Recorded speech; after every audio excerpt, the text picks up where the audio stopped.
Este domingo de carrera, el día en que el mundo se detuvo para mirar cómo los valientes se lanzan al filo del abismo entre muros. Y entre todos los nombres que colmaban los titulares del paddock, uno resonaba con una mezcla de escepticismo y esperanza: Franco Colapinto. Argentina volvía a tener un piloto en la Fórmula 1. Después de tantos años, después de esperas, de nombres que rozaron la cima sin lograrla, uno finalmente había llegado. Pero llegar no es lo mismo que quedarse. Y menos aún que brillar. Para eso, había que sobrevivir. Había que convencer. Había que demostrar.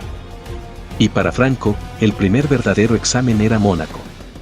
El calendario de la Fórmula 1 tiene circuitos que intimidan por su historia, su tamaño, su velocidad.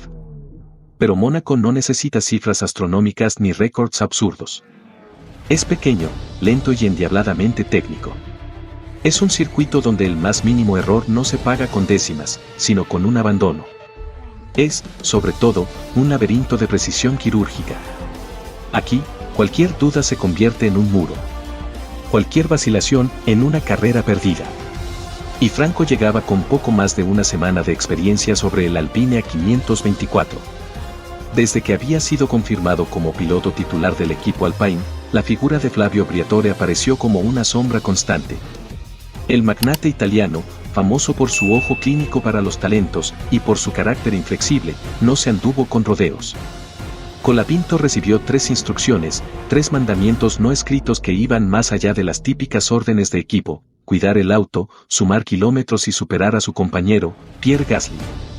Ninguna de estas tareas era sencilla. Menos aún en Mónaco. Pero para Franco, se trataba de una oportunidad. Una puerta abierta. Una posibilidad de legitimarse no solo como un debutante, sino como un piloto que ha venido para quedarse. En un ambiente donde los contratos son papel mojado y los pilotos desaparecen más rápido que un coche en la curva del casino, Franco sabía que Mónaco sería su primera batalla. Y como en toda batalla, había que sobrevivir. La clasificación no había sido buena.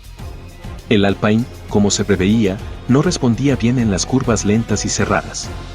Los ingenieros hablaban de balance con una frustración que se notaba en cada gesto.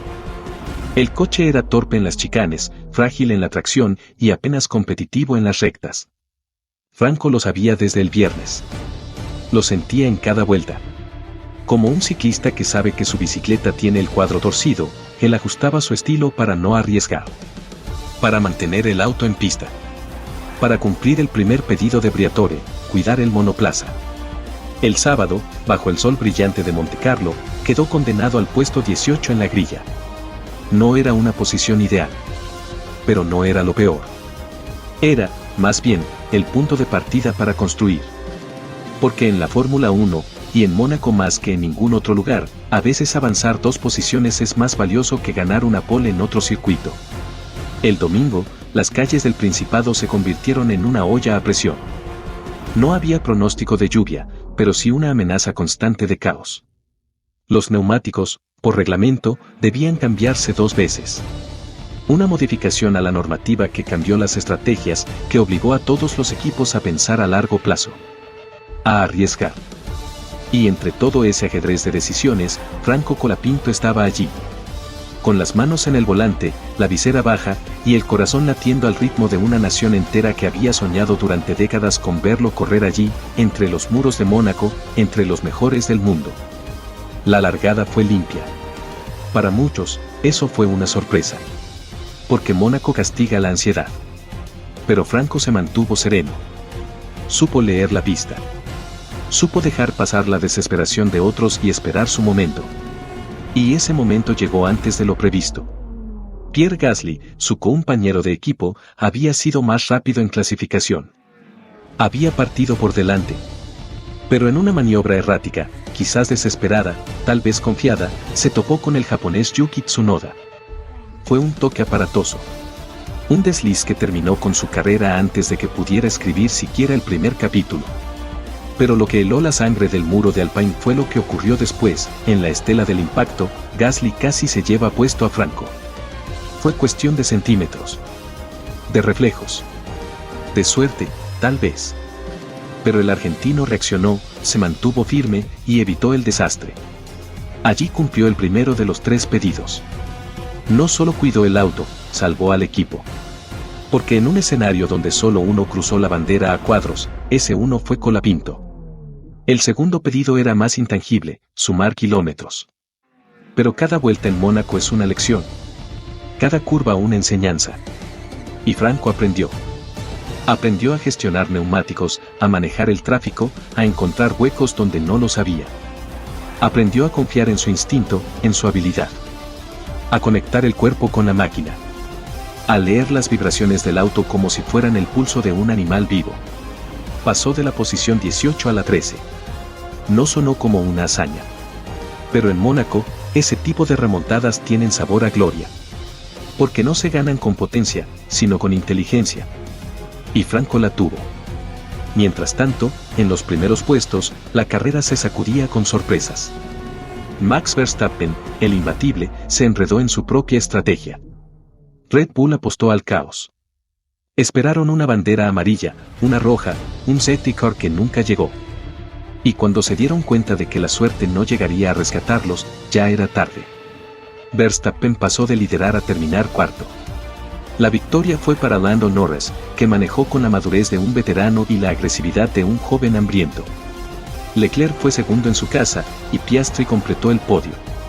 Pero entre esos nombres resonantes, el nombre de Franco Colapinto comenzaba a aparecer en los análisis con un matiz distinto.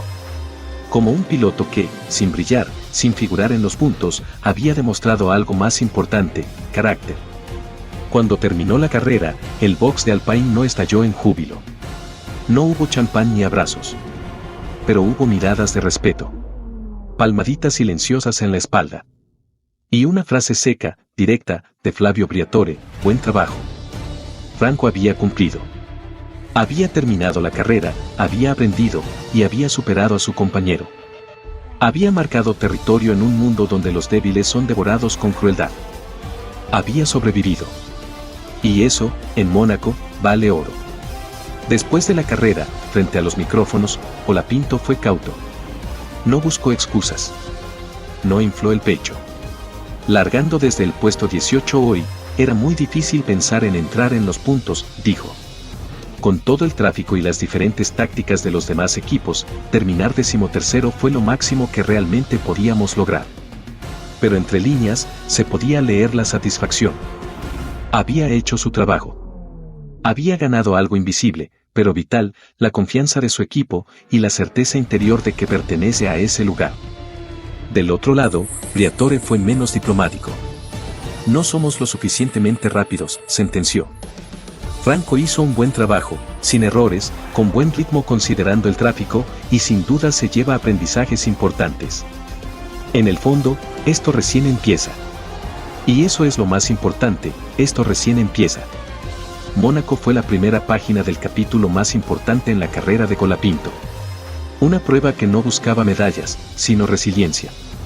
Y el argentino respondió. Con humildad, con talento, con sangre fría. Superó la presión, los pronósticos, las expectativas. Ahora, el calendario mira hacia Barcelona. Un circuito más convencional, más abierto. Un terreno donde el coche podrá respirar mejor y donde Franco tendrá una nueva chance de mostrar de qué está hecho. Pero algo ya cambió. Porque después de Mónaco, ya no es simplemente el chico nuevo. Es Franco Colapinto, el piloto que en su primer viaje al infierno de Mónaco, salió vivo, entero y más fuerte. Ahora contame vos qué te pareció la carrera de Franco, y si estás de acuerdo con los pedidos de Briatore. Déjanos tu opinión en los comentarios y no dudes en suscribirte. Nos vemos en un próximo video. Saludos.